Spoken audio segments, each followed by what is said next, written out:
میں حافظ قرآن تھا، مگر حالات نے مجھے اس مقام پر لا کر کھڑا کیا تھا جہاں انسان اپنی حساسوں سے تنگ آ جاتا ہے۔ لوگ سمجھتے ہیں کہ جس کے سینے میں قرآن ہو اس کی زندگی میں کبھی اندھیرا نہیں ہوتا، مگر حقیقت یہ ہے کہ آزمائش ہر انسان پر آتی ہے۔ میرا نام سلیم تھا، میں نے بچپن سے ہی قرآن یاد کیا تھا، مسجد میں بچوں کو پڑھاتا تھا اور لوگوں کے گھروں میں جا کر قرآن سنایا کرتا تھا، مگر اس سب کے باوجود میرے گھر کے حالات دن بدن خراب ہوتے جا رہے تھے۔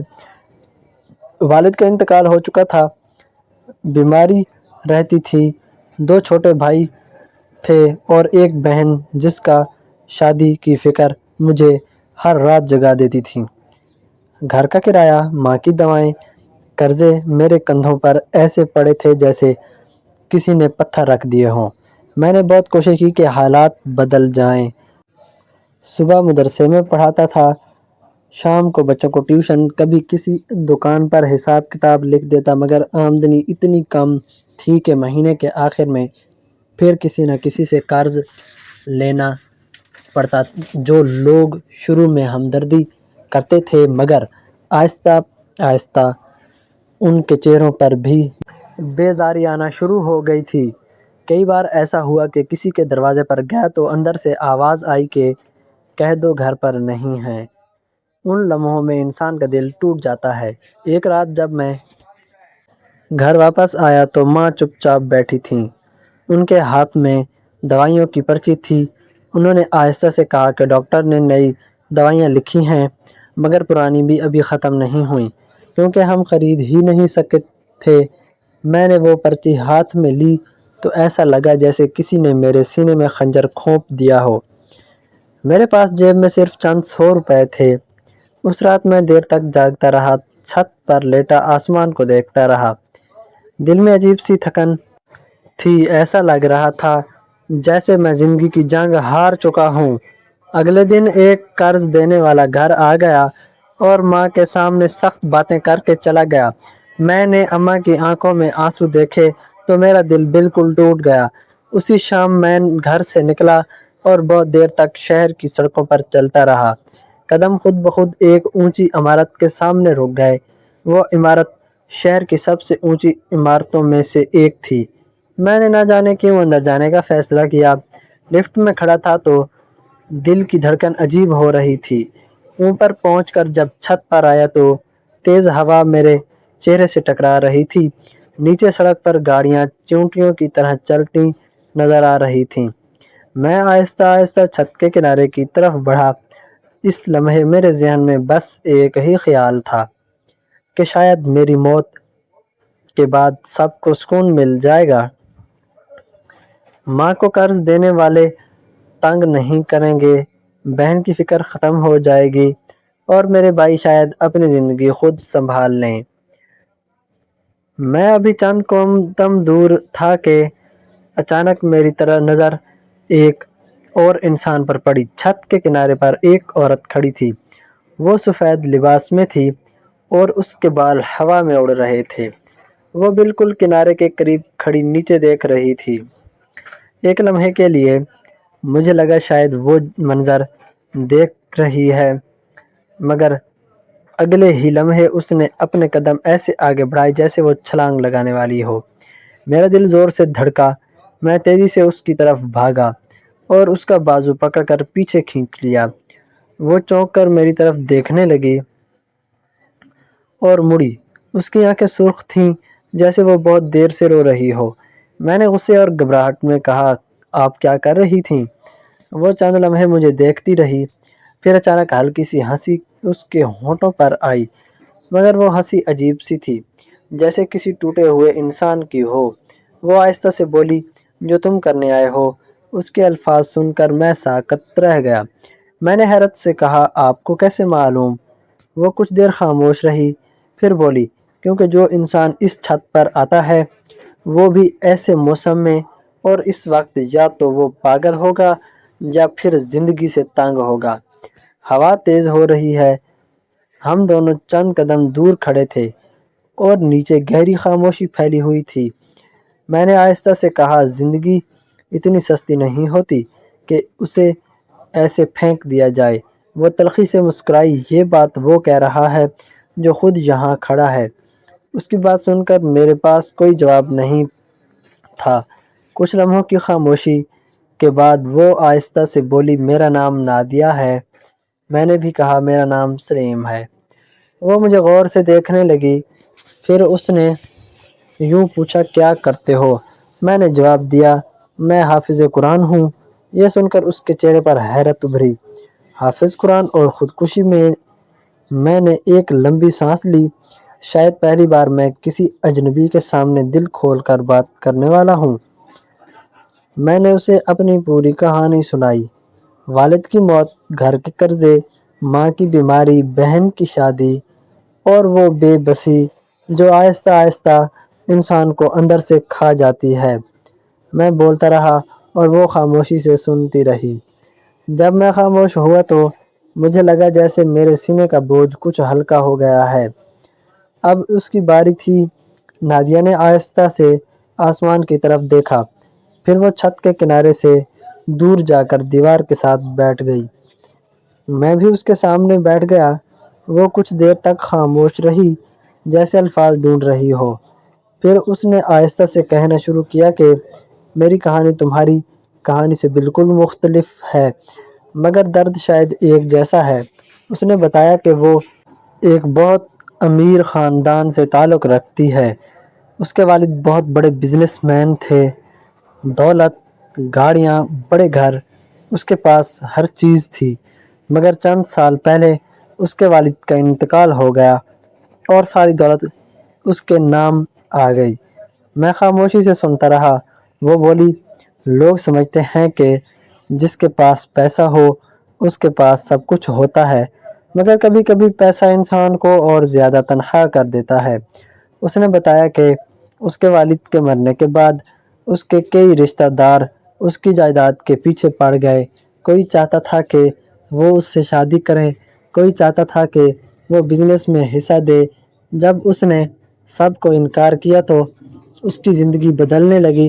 وہ اچانک رک گئی، اس کی آنکھوں میں خوف سا آ گیا۔ میں نے پوچھا، کیا ہوا؟ وہ آہستہ سے بولی، مجھے نہیں معلوم تم یقین کرو گے یا نہیں، مگر مجھے لگتا ہے کسی نے مجھ پر کالا جادو کر دیا ہے۔ میں چونک گیا۔ وہ بولتی رہی، پہلے مجھے لگا شاید میں بیمار ہوں، مگر ڈاکٹر کہتے ہیں میں بالکل ٹھیک ہوں، مگر میرے ساتھ عجیب چیزیں ہوتی ہیں۔ کبھی اچانک شدید درد شروع ہو جاتا ہے، کبھی ایسا لگتا ہے کوئی میرے پیچھے کھڑا ہے، کبھی رات بھر نیند نہیں آتی، مجھے کہیں سکون نہیں ملتا۔ اور تیز ہو گئی تھی۔ نادیہ کی آواز ہلکی سی کانپ رہی تھی۔ میں نے بہت لوگوں سے علاج کروایا، عاملوں سے بھی، ڈاکٹروں سے بھی، مگر کوئی ٹھیک نہیں ہوا۔ اس نے میری طرف دیکھا۔ آج میں یہاں اس لیے آئی تھی کہ شاید مرنے سے یہ سب ختم ہو جائے۔ میں خاموش بیٹھا اسے دیکھتا رہا۔ لمحے مجھے محسوس ہوا کہ ہم دونوں بالکل مختلف راستوں سے چل کر ایک ہی جگہ پہنچے تھے، نا امیدی کی اس چھت پر، اور شاید اللہ نے ہمیں اسی لیے یہاں ملایا تھا کہ ہم دونوں کو زندگی کی طرف واپس موڑ دے۔ اگلے دن نادیہ نے مجھے اپنے گھر آنے کو کہا۔ اس نے کہا تھا کہ وہ مجھے اپنی زندگی کے باقی حالات دکھانا چاہتی ہے، شاید میں کچھ سمجھ سکوں۔ میں صبح مسجد میں فجر کی نماز پڑھا کر اس پتے پر پہنچ گیا جو اس نے دیا تھا۔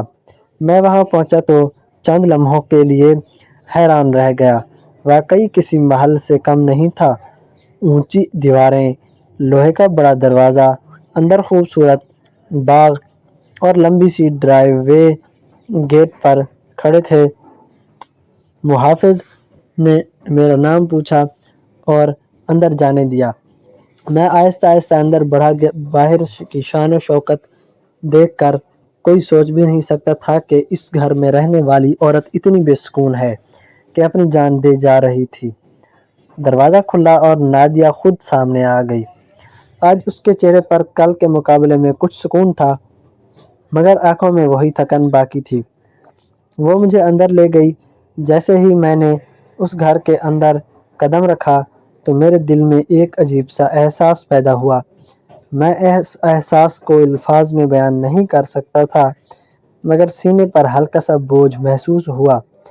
ایسا لگ رہا تھا جیسے اس گھر کی فضا میں کوئی غیر مرئی دبائی موجود ہو۔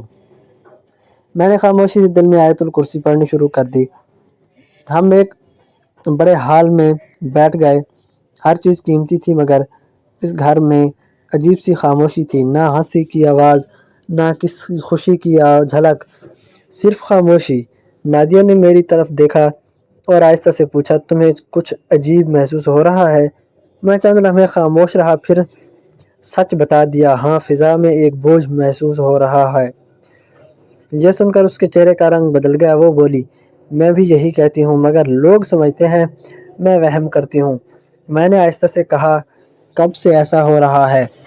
اس نے بتایا کہ اس کے والد کے انتقال کے کچھ مہینوں بعد یہ سب شروع ہوا تھا۔ پہلے صرف بے چینی ہوتی تھی، پھر رات کو ڈراؤنے خواب آنے لگے، کبھی اچانک دل گھبرانے لگتا، کبھی ایسا لگتا جیسے گھر میں کوئی چل رہا ہو۔ میں نے دل میں قرآن کی چند آیات پڑھی اور آہستہ سے دم کیا، پھر نادیہ سے کہا کہ وہ بھی بیٹھ جائے۔ وہ خاموشی سے سامنے بیٹھ گئی۔ میں نے سورۃ بقرہ کی چند آیات تلاوت کرنی شروع کری۔ شروع میں سب معمول کے مطابق تھا مگر چند لمحوں بعد مجھے محسوس ہوا کہ کمرے کی فضا بدل رہی ہے، جیسے کوئی بھاری بوجھ آہستہ آہستہ ہلکا ہو رہا ہو۔ نادیہ کی آنکھوں سے اچانک آنسو بہنے لگے۔ وہ دونوں ہاتھوں سے اپنا سر پکڑ کر بیٹھ گئی۔ میں تلاوت کرتا رہا۔ کچھ دیر بعد اس نے گہری سانس لی اور حیرت سے میری طرف دیکھا۔ میرے سر کا درد ختم ہو گیا ہے، اس کی آواز میں حیرت تھی۔ وہ بولی، یہ درد کئی مہینوں سے مسلسل رہتا تھا، آج پہلی بار ایک اچانک ختم ہوا ہے۔ میں نے کہا، قرآن میں شفا ہے۔ اس دن میں نے کافی دیر تک تلاوت کی۔ جب میں رخصت ہونے لگا تو نادیہ کے چہرے پر واقعی سکون نظر آ رہا تھا۔ اس نے کہا کہ اسے بہت عرصے بعد اتنا سکون محسوس ہوا ہے۔ اگلے دن اس نے پھر مجھے بلایا۔ میں گیا تو اس نے بتایا کہ رات کو اسے کئی مہینوں بعد اچھی نیند آئی تھی۔ میں نے اسے مشورہ دیا کہ گھر میں روز قرآن کی تلاوت ہونی چاہیے، سورہ بقرہ باقاعدگی سے پڑھی جائے۔ اس نے فوراً مان لیا۔ ہم نے چند دن اسی طرح گزارے۔ میں روز آتا، تلاوت کرتا اور اسے بھی کچھ آیات پڑھنے کو دیتا، مگر ایک دن عجیب واقعہ ہوا۔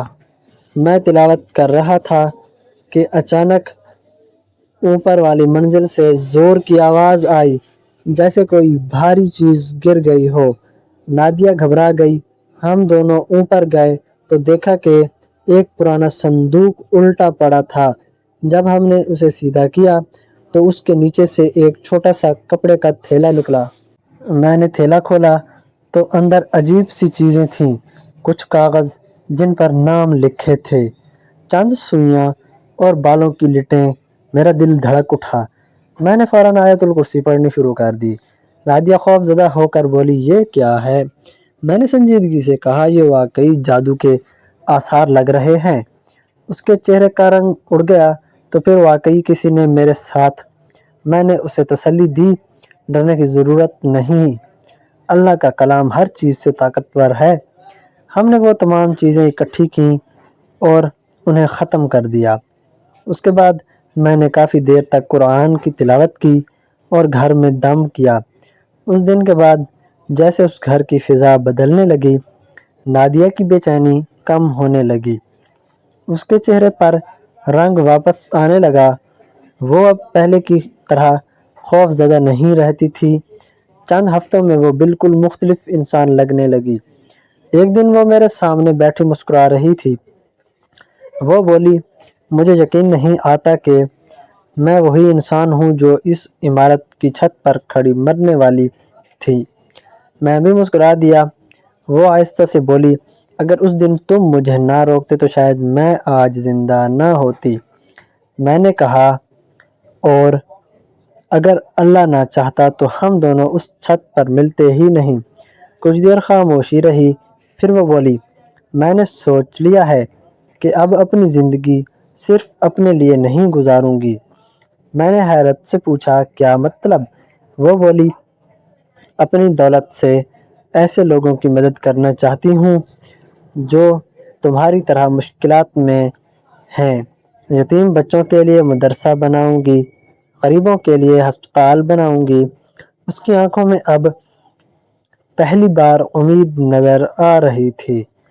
چند لمحوں بعد وہ مسکرا کر بولی، اور ایک بات اور؟ میں نے پوچھا۔ کیا؟ وہ ہلکی سی شرمندگی سے بولی، میں چاہتی ہوں کہ ہم نکاح کر لیں، کسی مجبوری میں نہیں، بلکہ ایک نئی زندگی شروع کرنے کے لیے۔